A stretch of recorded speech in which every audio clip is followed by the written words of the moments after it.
Obrigado. Boa tarde. Não, eu vou espera aí. Boa tarde. Melhorou. Eu sei que vocês são um remanescente fiel, né. Sábado à tarde, tem jogo de copa daqui a pouco e vocês estão aqui. Ou seja, vocês realmente estão interessados em entender, a partir das escrituras, aquilo que Deus fala sobre o culto. Então, no seu livreto, eu estou procurando a página aqui ó, página 14, né. Por que que Deus reúne um povo? Por que que Deus nos reúne? Você tem um espaço ali para você fazer as suas anotações. Então vamos lá.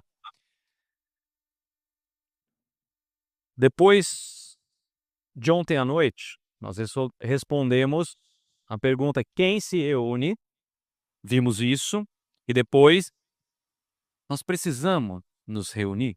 Essas foram as 2 perguntas. Depois dessas 2 perguntas, a gente precisa fazer uma terceira pergunta: por que Deus nos reúne? É uma pergunta importante, porque a maioria das crises do sobre o culto contemporâneo não é simplesmente uma crise de forma, é uma crise de propósito. Vou explicar. Muitas igrejas hoje não sabem o porquê ou o real motivo do porquê elas se reúnem.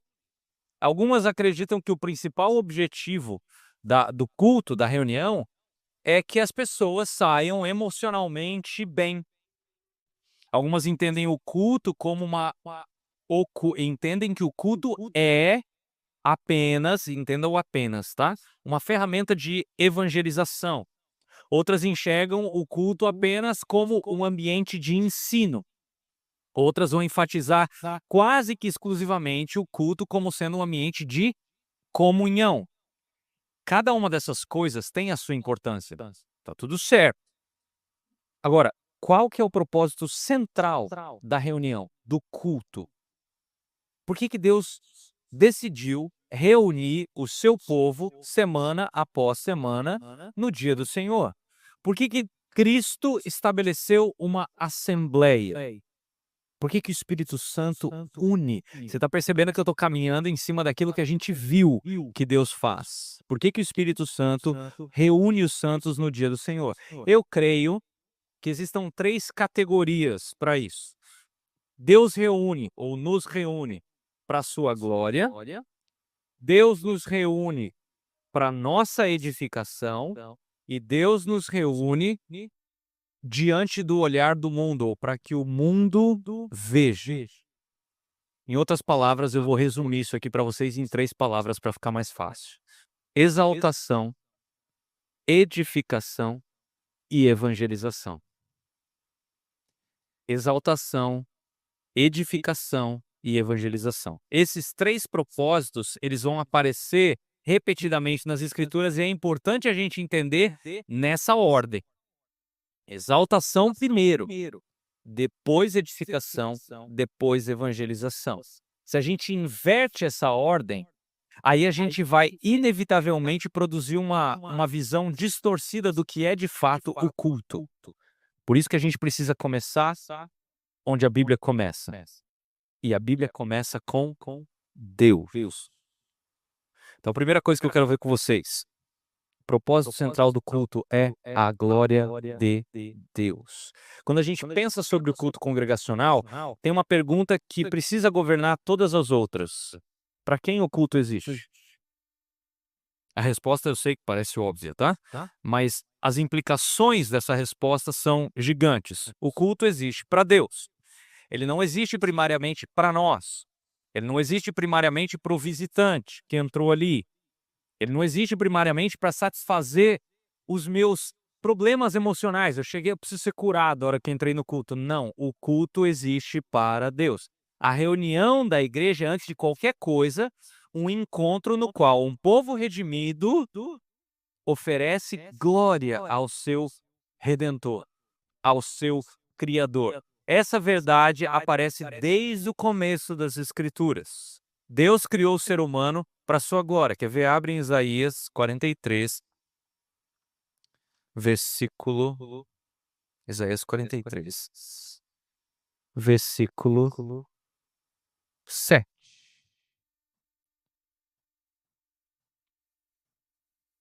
Ele vai falar assim: todo que é chamado pelo meu nome, ele está falando do ser humano, a quem criei para a minha glória. Essa é a razão, queridos, da existência humana. A gente existe para a glória de Deus, para refletir a sua grandeza, para exaltar a majestade de Deus. A gente existe para desfrutar da presença de Deus. Ah, tá bom, mas e a queda? Ela não estragou tudo? A queda não alterou esse propósito. O pecado tornou o homem incapaz de cumprir plenamente esse propósito, mas não eliminou esse propósito. Por isso, a redenção, ela não cria uma finalidade nova, ela restaura a finalidade original. Cristo veio para restaurar adoradores. Ele veio para restaurar homens e mulheres para que eles vivam para a glória de Deus. Por quê? Porque a salvação, ela redunda em adoração. Uma das coisas impressionantes do Novo Testamento é a forma como ele conecta salvação e adoração. Vai lá para Efésios 1. Efésios 1. Eu sou fã desse capítulo.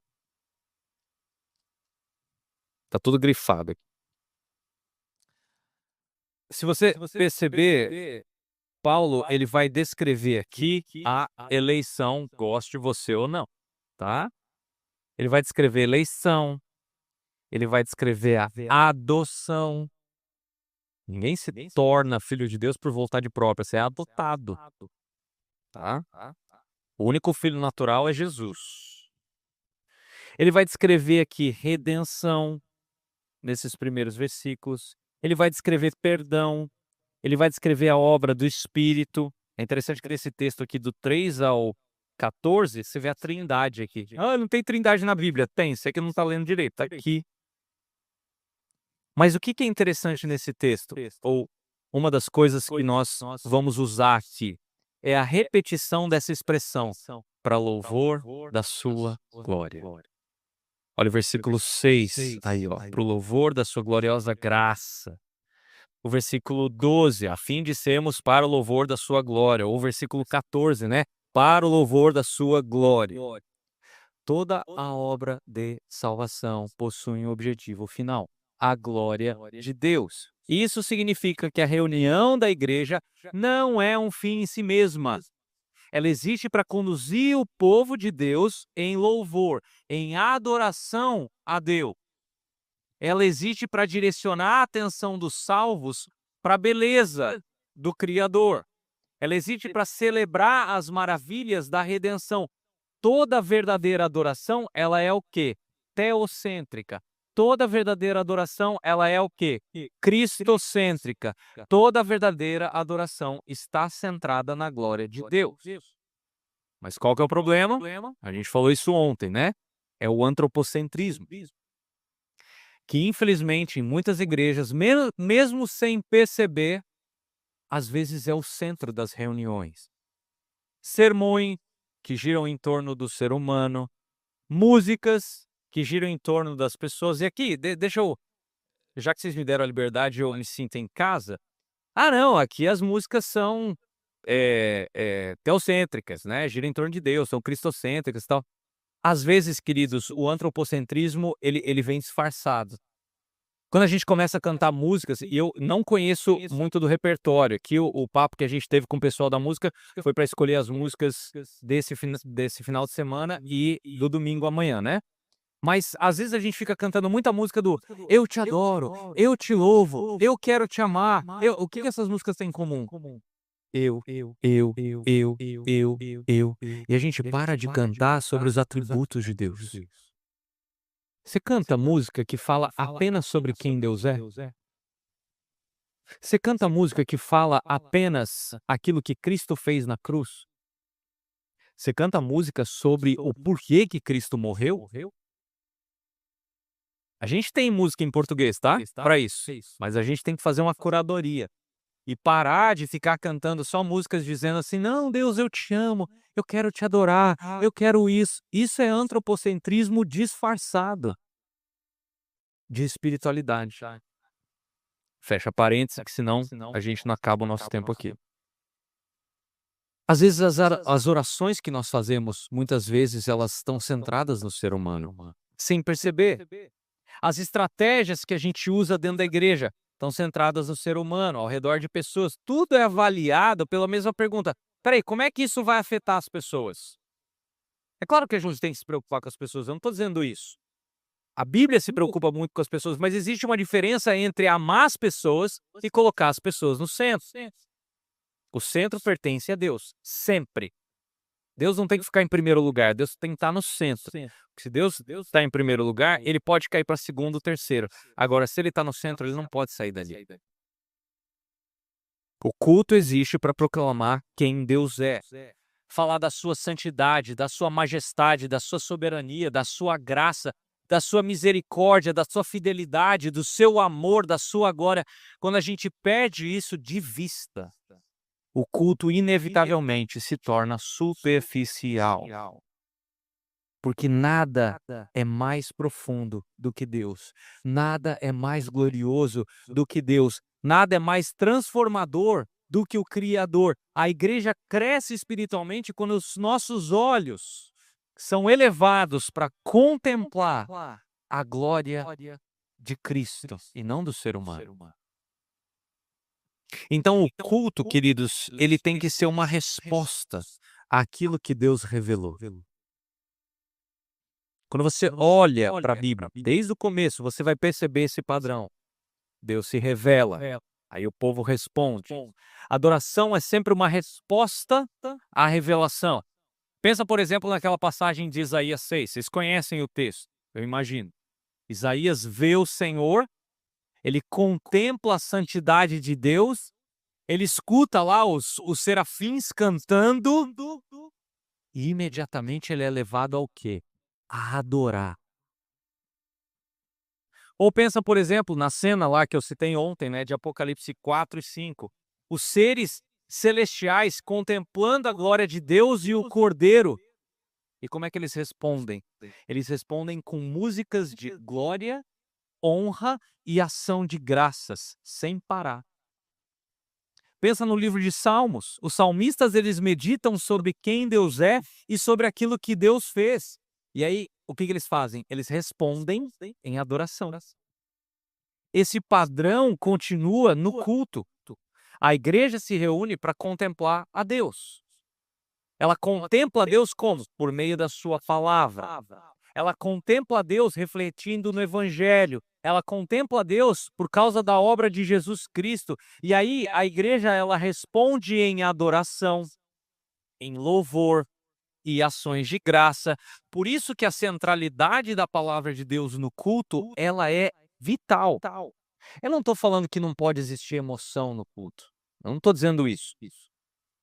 Que não pode existir experiência, que não pode existir tradição no culto. Não, pode existir.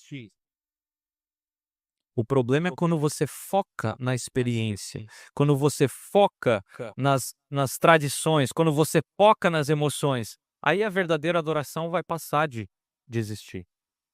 A verdadeira adoração, ela nasce primariamente de onde? Da verdade revelada, da palavra de Deus. E aí, inevitavelmente, vai acontecer o quê? Eu talvez vá me emocionar. Eu talvez vá refletir de uma forma introspectiva. É natural. Nós somos seres criados com emoções, mas a emoção não é o senso. Deu para entender essa diferença? Tá? Então deixa eu tocar num ponto que também é importante para a gente não achar que o culto tem que ser algo extremamente sério. Eu quero falar aqui sobre a glória de Deus e a alegria do ser humano. Rapidinho. Eu sei que alguns ficam desconfortáveis quando eu falo que o culto ele existe de forma central para Deus. Tem gente que pensa que isso diminui as necessidades humanas dentro do culto. Mas acontece exatamente o contrário. A glória de Deus e o bem-estar do ser humano não são competição. Na verdade, essas duas coisas vão caminhar juntas se forem biblicamente aplicadas. Quando Deus é glorificado, o povo encontra alegria. Quando Deus é exaltado, os seus filhos são fortalecidos. Quando Deus ocupa o centro, os crentes têm satisfação. Os puritanos, eles compreendiam isso. O breve catecismo de Westminster, no primeiro capítulo, ele fala que o fim principal do ser humano é glorificar a Deus e gozá-lo para sempre. Observe que essas duas coisas não estão separadas, mas tem uma que vem primeiro. Glorificar a Deus e desfrutar. Adorar e se alegrar. Exaltar e se satisfazer. Quanto mais a gente contempla a glória de Deus, mais a gente encontra aquilo pelo qual nós somos criados. O culto não nos afasta da alegria. O culto nos conduz para a verdadeira alegria, porque a verdadeira alegria é encontrada nele. Tudo bem quanto a isso? Vamos lá. Uma outra coisa que eu quero ver com vocês é que Deus, ele é o auditório do culto. E essa é uma ideia extremamente importante. Frequentemente a gente fala sobre o culto como se a congregação, a igreja, sentada principalmente, é o público. Isso aí não está certo. Porque aí os músicos aqui em cima passam a ser o quê? Os artistas. O pregador é uma espécie de apresentador. Como se o culto fosse um espetáculo. Mas, biblicamente, isso aí está completamente invertido. No culto, Deus é o auditório. Nós somos os adoradores. Nós somos aqueles que comparecem diante dele. Nós somos aqueles que oferecem louvor. Nós somos aqueles que respondem à sua palavra. Nós somos aqueles que se apresentam diante do rei. Essa perspectiva muda tudo. Muda a nossa maneira de cantar, muda a nossa maneira de ouvir uma pregação, muda a nossa maneira de orar, de participar da ceia, muda a nossa maneira de avaliar o próprio culto. A pergunta deixa de ser, eu gostei, e passa a ser, Deus foi honrado? Deus foi exaltado? Cristo foi proclamado? A palavra de Deus governou toda a nossa reunião? Essas perguntas realmente importam. Por quê? Porque aí o culto, ele passa a ser uma antecipação da eternidade. E essa dimensão é muito legal. Quando a gente olha para o futuro, descrito ali em Apocalipse, a gente encontra as multidões adorando. A gente vai ver louvor, a gente vai ver exaltação, celebração da glória de Deus e do Cordeiro. Em certo sentido, cada reunião que a gente tem aqui aos domingos é um ensaio para a eternidade. É uma antecipação daquilo que um dia a gente vai fazer de forma perfeita, né? Hoje a nossa adoração é imperfeita. Às vezes a gente canta errado, às vezes a gente fala alguma coisa errada na oração. Hoje a gente, né? Os nossos corações, às vezes, no culto estão lutando com algumas distrações. Chega aquela notificação no WhatsApp, ou você está pensando no boleto de segunda-feira. Mas um dia vai ser tudo diferente. Um dia a gente vai ver o rei face a face. Um dia a gente não vai ter mais pecado. Cara, que coisa gloriosa. Um dia toda a criação vai se unir diante do Cordeiro. E cada reunião da igreja aponta para esse futuro. Cada culto nos lembra que nós estamos caminhando e nós vamos ser um povo que adora a Deus para sempre. Por que tudo isso aqui que eu estou falando importa? Porque tudo o mais depende disso aqui que a gente acabou de tratar. Se a gente perde a centralidade da glória de Deus, a gente vai também perder uma compreensão correta do propósito do culto. A edificação vai se tornar uma psicologia religiosa. A evangelização vai virar marketing. A comunhão vai virar um sei lá, é um evento social.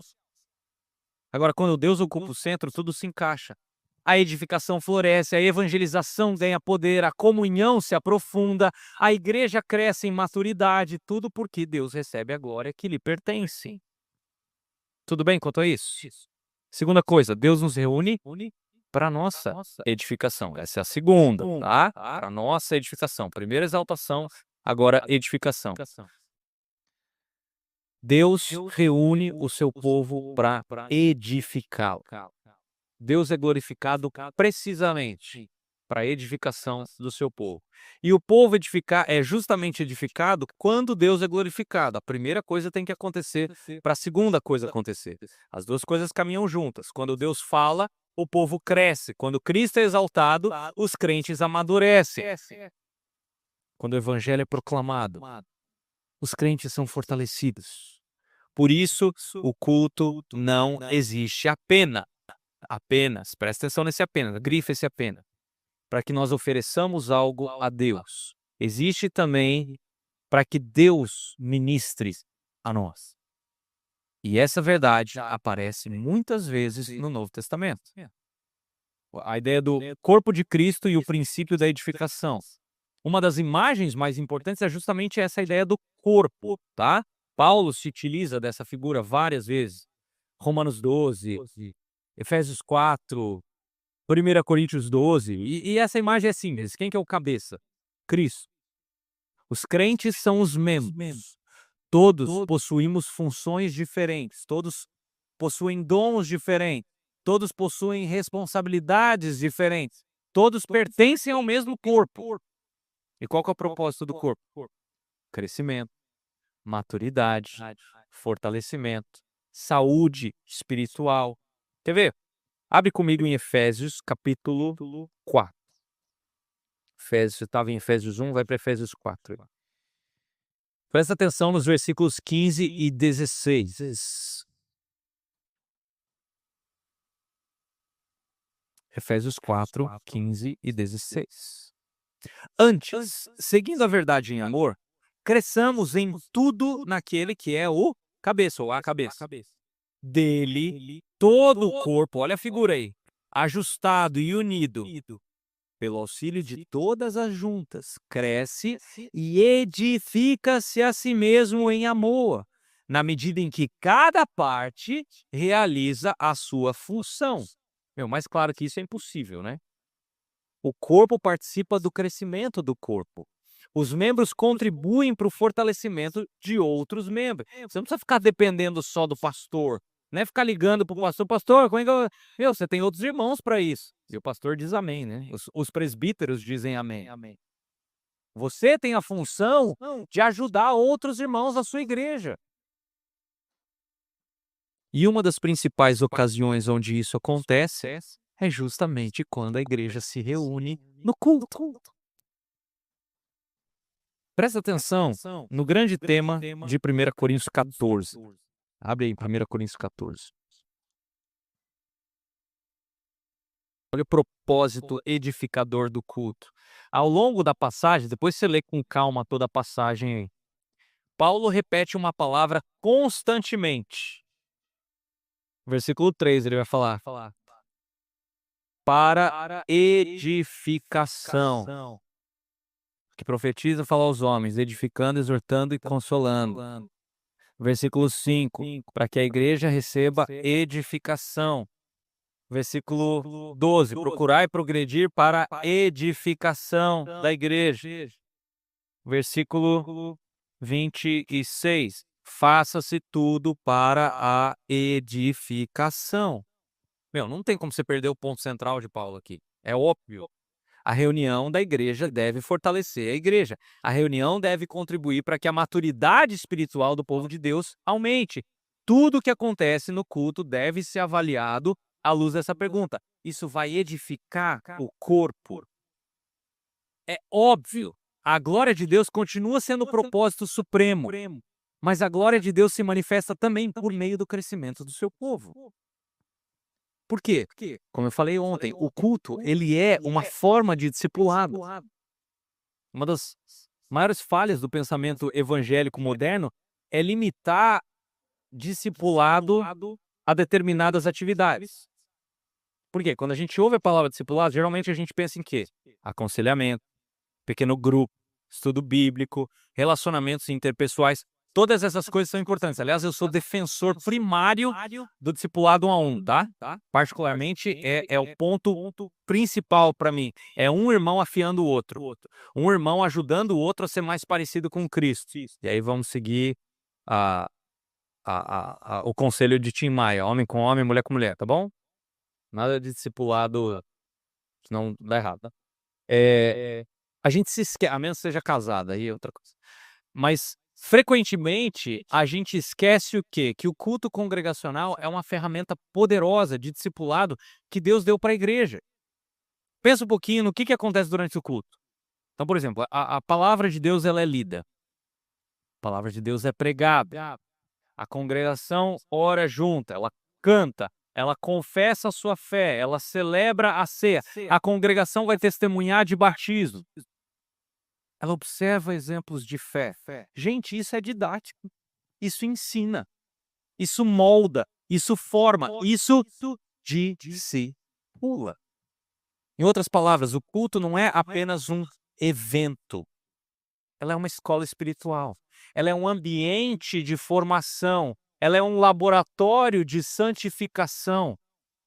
É um dos principais instrumentos pelos quais Deus conforma, entendeu? A ideia de conformar, de você tomar forma, conformar o seu povo à imagem de Cristo.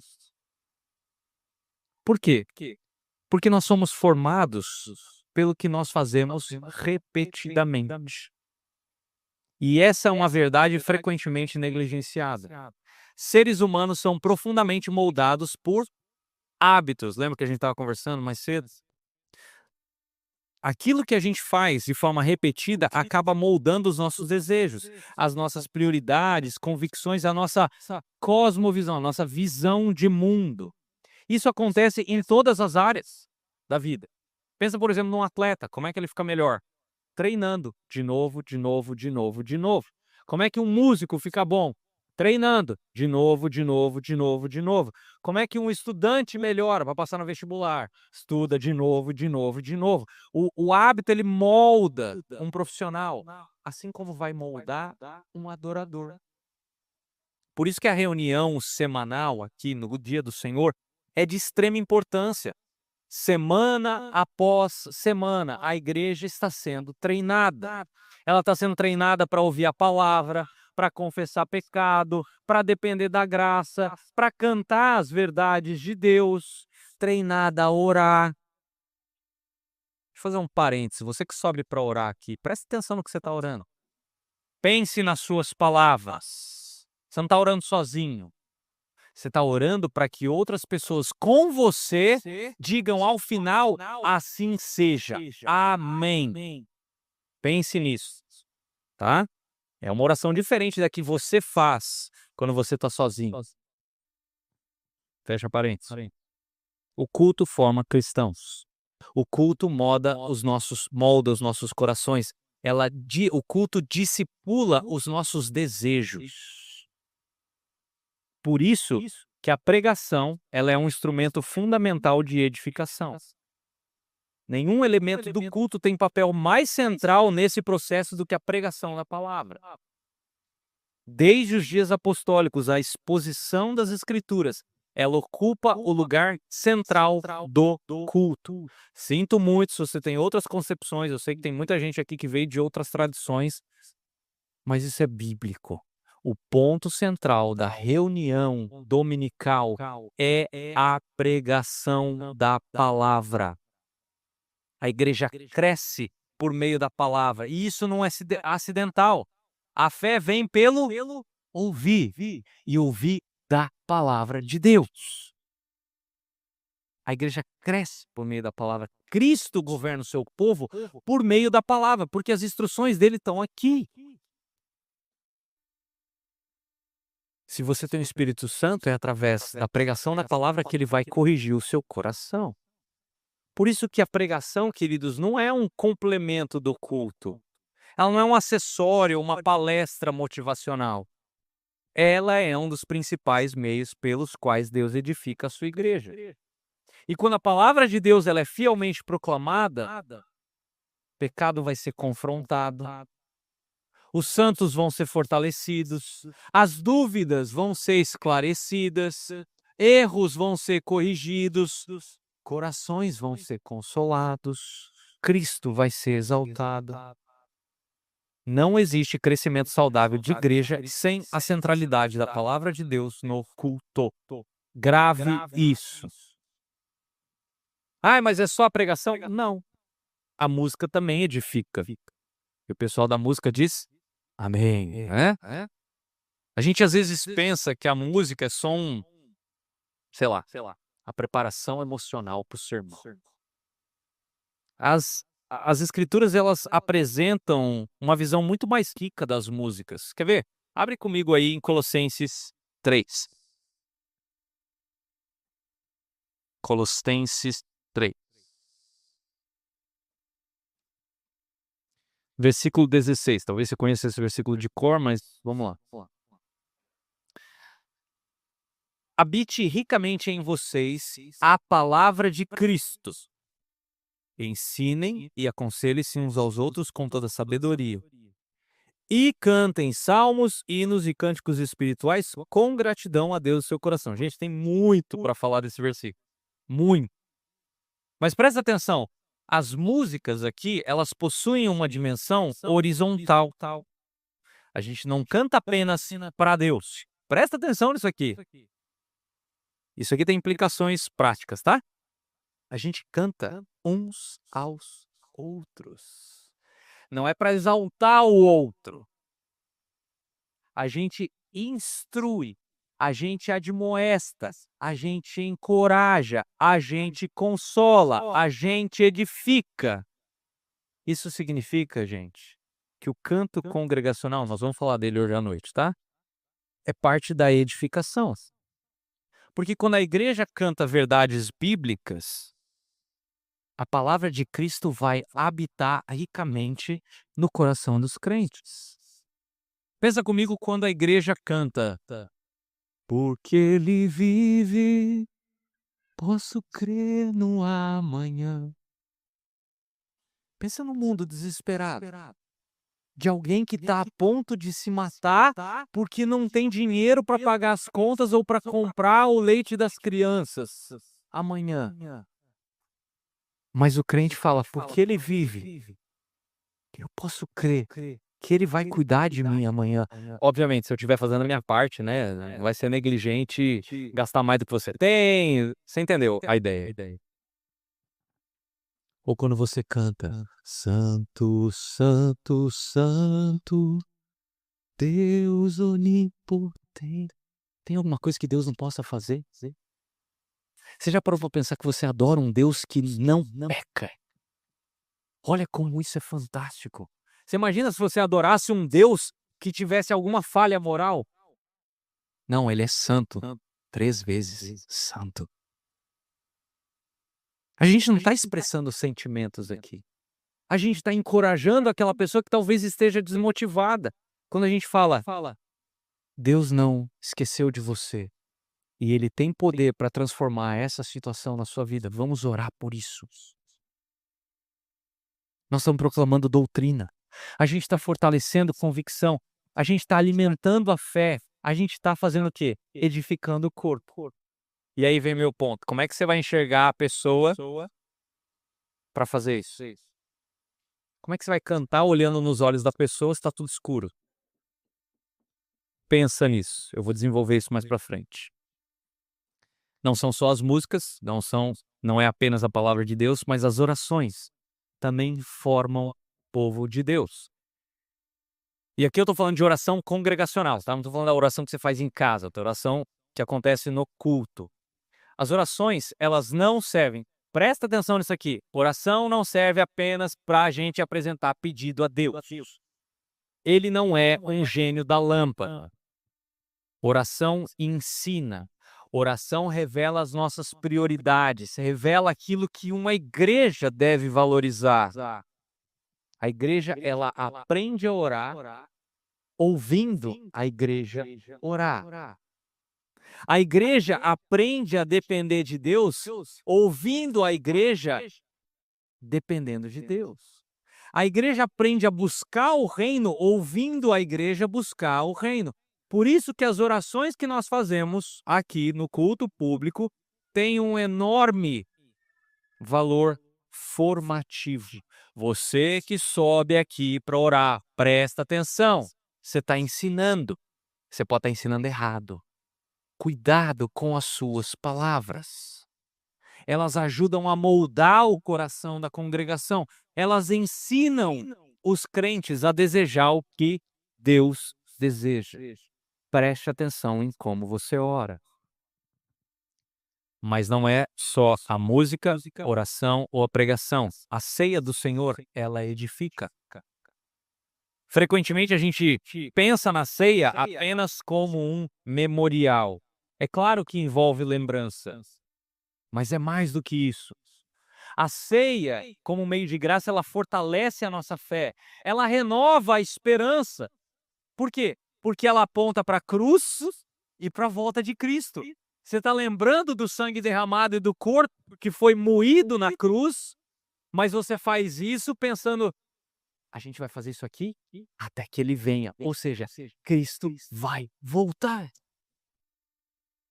Toda vez que a igreja participa da mesa do Senhor, ela está sendo edificada. Por quê? Porque nós estamos apontando para aquele banquete que um dia a gente vai ter com o Cordeiro. Nós estamos lembrando do Evangelho. Nós estamos sendo fortalecidos na graça. E a igreja está sendo orientada novamente a olhar para Cristo. O culto, queridos, nos treina para a vida cristã. Ele é uma espécie de treinamento espiritual. Durante a semana, a gente enfrenta a tentação. Nós enfrentamos sofrimentos, distrações, pressões no nosso trabalho, na nossa escola, batalhas contra o pecado. E aí Deus reúne seu povo aqui. E Ele nos lembra, através de todas essas coisas que eu acabei de falar, de quem Ele é. Ele nos lembra quem nós somos. Ele nos lembra o que Cristo fez. Ele nos lembra para onde nós estamos caminhando. Ele lembra o seu povo daquilo que realmente importa. E o culto recalibra a nossa alma. Ele reorienta o nosso coração. Ele reorganiza as nossas prioridades. Ele fortalece a nossa fé. Ele renova a nossa esperança. E Ele nos envia novamente ao mundo para a gente viver no segundo dia da semana, no terceiro dia da semana, no quarto, no quinto e no sexto, como discípulos de Cristo. Por isso que a edificação, ela não pode ser individualista. E essa é uma observação importante. Quando a gente fala sobre edificação, a gente não tem que pensar apenas, grife-se apenas, no crescimento individual. Tá? Precisamos. Mas a Bíblia também fala sobre o coletivo. A igreja cresce como um corpo. A congregação amadurece como uma comunidade. A unidade, ela é fortalecida. Os relacionamentos se aprofundam. O amor aumenta. A comunhão vai florescer. Tudo isso acontece quando a igreja é edificada. Deus não está formando, de novo, grifa aí apenas cristãos maduros. O anseio de Deus é formar uma igreja madura. E o culto congregacional é uma das principais ferramentas utilizadas para esse propósito. Tudo bem quanto a isso? Exaltação, edificação. Agora, a ideia de que Deus nos reúne diante do olhar do mundo, a evangelização. Deus reúne o seu povo diante do olhar do mundo. Ou para ficar mais comum aí, Deus reúne o seu povo para testemunhar. Pronto, fica mais fácil. Tá? Isso não significa que o culto exista apenas para evangelização. Eu vou ver isso com cuidado com vocês, tá? Mas significa que a reunião da igreja, ela possui, inevitavelmente, uma dimensão evangelística. Quando a igreja se reúne, ela se torna algo visível. Falei para vocês isso ontem. O evangelho se torna visível, o reino se torna visível, o vislumbre da nova criação, a graça de Deus se torna visível. E o mundo observa. Essa realidade aparece em vários textos do Novo Testamento, né? Mas, de novo, talvez o texto mais forte aí seja 1 Coríntios 14. Por quê? Porque ele vai falar, inclusive, do incrédulo que pode adentrar o culto, a assembleia. Paulo, ele descreve a possibilidade de incrédulos, descrentes, entrando por aquelas portas. Olha comigo, 1 Coríntios 14, 24 e 25. Mas, se entrar algum descrente ou não instruído, quando todos estiverem profetizando, entenda a ideia aqui de Paulo, ele, por todos, será convencido de que é pecador e por todos será julgado. E os segredos do seu coração serão expostos. Assim ele se prostrará, rosto em terra, e adorará a Deus, exclamando: Deus realmente está entre vocês. Gente, isso aqui é fantástico. Paulo pressupõe que os incrédulos podem estar presentes. O culto, a reunião, a assembleia não é um clube secreto, sociedade fechada, maçonário, não é? Não é. Os incrédulos podem entrar, eles podem ouvir, eles podem observar, testemunhar. Agora, repara uma coisa que é mais importante. Paulo não propõe aqui alterar a natureza do culto para agradar um incrédulo. Pelo contrário, é justamente pelo funcionamento saudável de um culto, de uma assembleia. Isso vai produzir um efeito evangelístico na vida dessa pessoa. O incrédulo ele é confrontado porque ele encontra uma igreja verdadeiramente sendo igreja. Ele observa a ação da palavra, ele observa a reverência, ele observa a comunhão, ele observa a adoração, ele observa a obra do Espírito e aí ele conclui o quê? Deus realmente está no meio de vocês. Essa é a grande força evangelística da igreja reunida. Você não precisa produzir isso com mãos humanas. Deus já estabeleceu a maneira disso acontecer. A gente não foi chamado para inventar nada. A igreja é o próprio testemunho. E muitas vezes a gente pensa na evangelização como algo que acontece lá fora. De fato, a maior parte da evangelização deveria acontecer à medida que nós, durante a semana, estamos nos nossos ambientes e lá, agentes do evangelho, nós preguemos o evangelho para os ímpios. Tudo bem, é isso. Mas o Novo Testamento ele também apresenta a igreja reunida como testemunha. Lembra de Efésios 3 que eu citei ontem para vocês? Para que pela igreja a multiforme sabedoria de Deus se torne conhecida. Olha só, não é só pela pregação, não é só por missionários, não é só pelos evangelistas, é pela igreja. A existência do culto, do ajuntamento, é uma declaração. A unidade é uma declaração, o amor entre os irmãos é uma declaração, a perseverança é uma declaração, a adoração a Deus é uma declaração, a comunhão é uma declaração. O mundo olha para a igreja, uma igreja que é a igreja, tá? E vê algo que eles não conseguem produzir. Eles enxergam uma comunidade que foi formada pela graça de Deus. E nessa igreja ele vai ver o quê? Um monte de pecador, todo mundo aqui é pecador, que foi transformado. Inimigos de Deus que foram reconciliados. Pessoas diferentes, unidas em torno do mesmo Salvador. E isso testemunha do poder do Evangelho.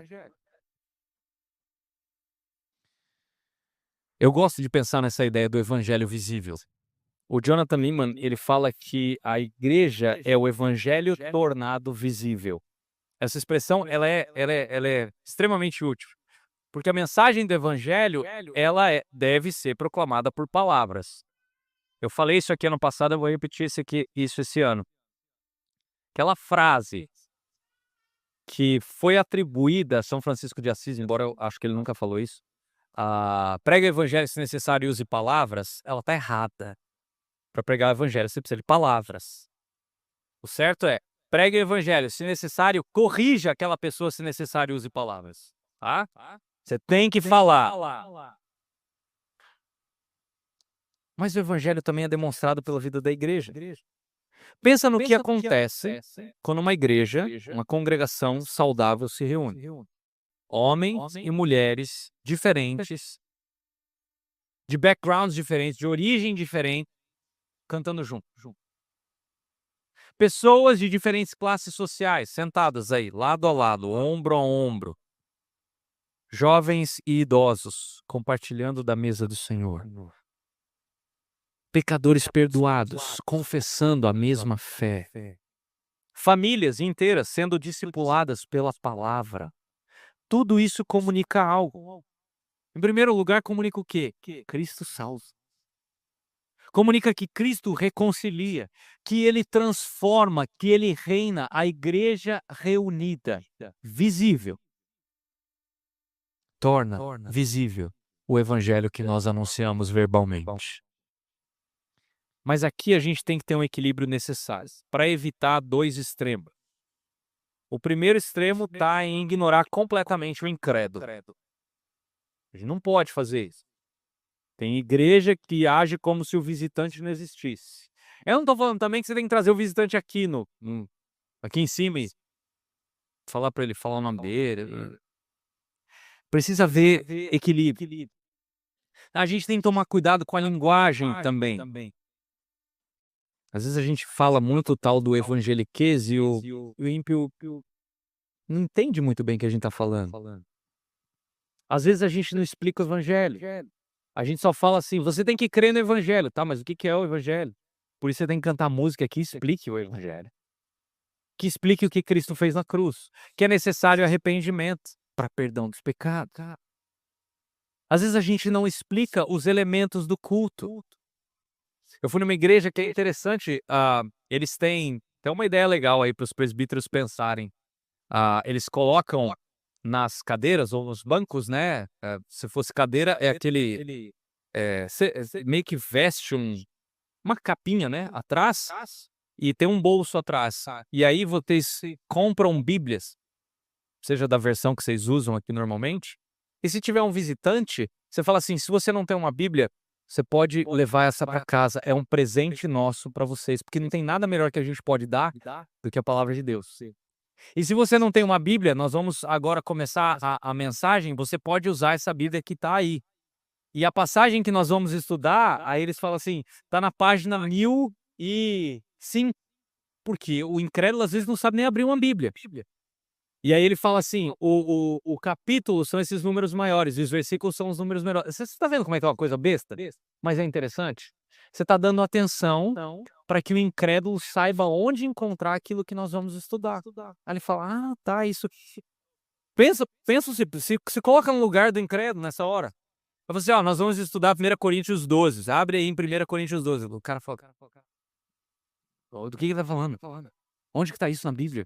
Ele olha pro lado, as pessoas virando a página rápida assim, sabe? Mas não tenho nenhuma Bíblia, o que eu faço? Nunca comecei, será que eu posso pegar essa aqui que tá aqui? Você tá vendo? É interessante isso. A gente tem que tomar cuidado, se preocupar com essas pessoas. Paulo, ele considera a presença dos incrédulos no culto. Ele espera que os incrédulos venham ao culto. Ele espera que eles ouçam, que eles sejam confrontados. Mas também tem um segundo extremo que a gente tem que tomar cuidado. E talvez seja o mais comum, né? Que é justamente transformar o culto de forma que o incrédulo se sinta super bem. Ele nossa, esse culto foi para mim. Eu já vi igreja onde ímpio sai do culto assim. Eu falo, caramba, tá tudo errado aí. Se um ímpio falou isso, tá tudo errado. Não é um evento projetado para atrair visitante. As músicas não têm que ser escolhidas para agradar o visitante. A pregação não pode ser agradável para um ímpio. Se uma igreja faz isso, o resultado é uma igreja que deixa de ser igreja. E, ironicamente, ela perde exatamente aquilo que a tornava evangelicamente poderosa, evangelisticamente poderosa. A igreja é mais evangelística quando ela é verdadeiramente uma igreja. E isso é profundo, porque o Novo Testamento nunca nos ensina que nós devemos tornar o culto menos cristão para alcançar os não cristãos. Pelo contrário, o culto alcança os incrédulos justamente quando manifesta claramente a realidade cristã. Quando Cristo ocupa o centro, quando a palavra ocupa o centro, quando a congregação participa, quando a verdade é proclamada.